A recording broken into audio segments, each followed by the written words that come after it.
વિદ્યાર્થી મિત્રો, તો અત્યારે ધોરણ 12 વિજ્ઞાન પ્રવાહ એટલે કે સાયન્સમાં તમે જો ધોરણ 12 પાસ કરેલું હોય અને હવે ડિગ્રી એન્જિનિયરિંગ માટે તમારે એડમિશન લેવાનું હોય તો તેના માટે એસીપીસી એટલે કે એસીપીસી એક આપણું ગુજરાતનું પોર્ટલ છે, જેમાં આપણે ગુજકેટની જે તમે પરીક્ષા આપેલી છે તેના અને તમારા ધોરણ 12ના જે સાયન્સમાં સપોઝ તમારે એ ગ્રુપ છે ડિગ્રી એન્જિનિયરિંગ માટે, તો તમારા મેન 3 સબ્જેક્ટ એટલે કે મેથ્સ, પછી સાયન્સમાં જે આપણા કેમેસ્ટ્રી અને ફિઝિક્સ, તો આ 3 સબ્જેક્ટ અને ગુજકેટ બંનેના 50-50% પ્રમાણે તમારો એસીપીસીનો રેન્ક આવશે અને એના થ્રુ તમારું એડમિશન થશે. તો આપણે કેવી રીતના એડમિશન લેવા માટે શું પ્રોસેસ કરવાની છે એસીપીસીમાં તે જોઈ લઈએ.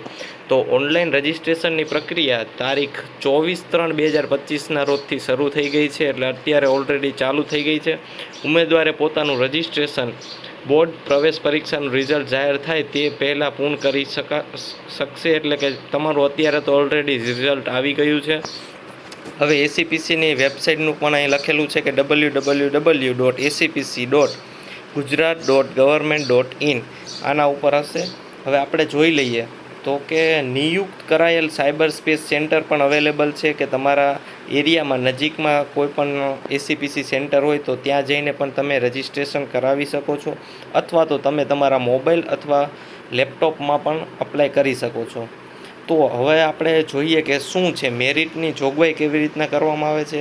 તો કે સરકારી અને અનુદાનિત સંસ્થાઓ જેમાં 95% બેઠકો અને સ્વનિર્ભર સંસ્થા એની 50% બેઠકો, એટલે કે સરકારી કોલેજ હોય અને જે સબ ગવર્મેન્ટ કોલેજ હોય તેની 95% બેઠકો એસીપીસી દ્વારા થાય છે, અને જે પ્રાઇવેટ હોય તેની 50% જેટલી બેઠકો એસીપીસી થ્રુ એડમિશન મળે છે. તો એમાં કે ગણિત, ભૌતિકશાસ્ત્ર અને રસાયણ એટલે કે ફિઝિક્સ, કેમેસ્ટ્રી અને મેથ્સ તેના વિષયના બોર્ડ દ્વારા જાહેર કરાય જે તે વર્ષની થિયરી પર્સન્ટાઇલ એટલે એના 50% વેઇટેજ લેવાનું, અને ગુજકેટની જે તમે હમણાં પરીક્ષા આપી છે 2025ની તેના 50%, એટલે બંનેના 50% એડ કરીને તમારો મેરિટ રેન્ક જાહેર થશે.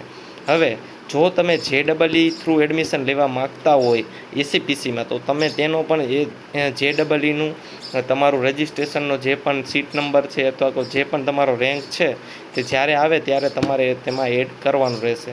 હવે સૌ પ્રથમ શું કરવાનું, તો કે ઓનલાઈન રજિસ્ટ્રેશન કરવાનું, પછી રજિસ્ટ્રેશનની ફી ભરવાની, અને આટલું અત્યારે તમારે કઈ તારીખ, તો કે લાસ્ટ તારીખ છે કે 20/5/2025 સુધીમાં તમારે રજિસ્ટ્રેશન કરી દેવાનું છે.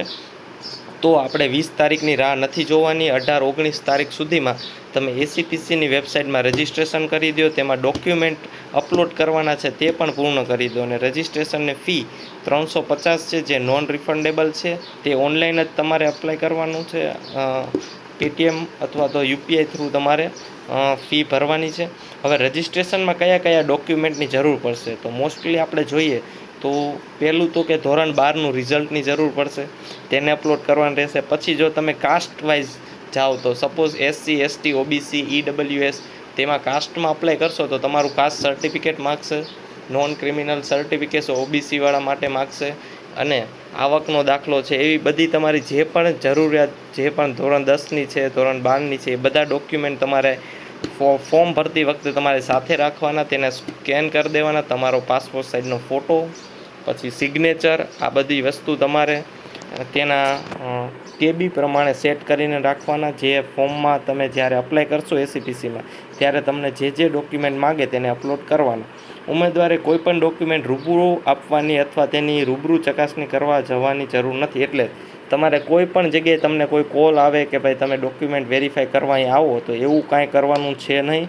એસીપીસીમાં નોટિફિકેશનમાં એવું નથી લખેલું. તમારે ખાલી ઓનલાઈન જ અપલોડ કરવાનું છે, અને જે પણ ડોક્યુમેન્ટ તમે અપલોડ કરો તે ચોખ્ખું, ક્લિયર, એટલે કે સારા એવા ઇમેજમાં ફોટો પાડવાનો, સારા એવા કેમેરામાં.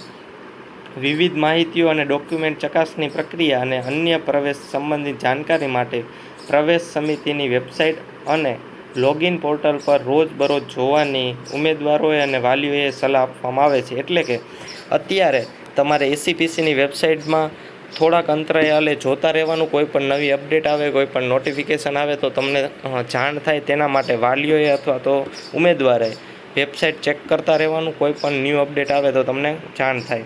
એસીપીસી દ્વારા ગુજરાતના તમામ જિલ્લાઓમાં 29/3/25 થી 18/5/25 દરમિયાન ઉમેદવારો અને વાલીઓ માટે વિના મૂલ્યે અવેરનેસ સેમિનારનું આયોજન કરવામાં આવેલ છે. વિગતવાર કાર્યક્રમ સમિતિની વેબસાઇટ અને અગ્રણી વર્તમાનપત્રોમાં પ્રકાશિત કરવામાં આવે છે. આ બધા તેના હેન્ડલ છે જે એસીપીસીની વેબસાઇટ છે.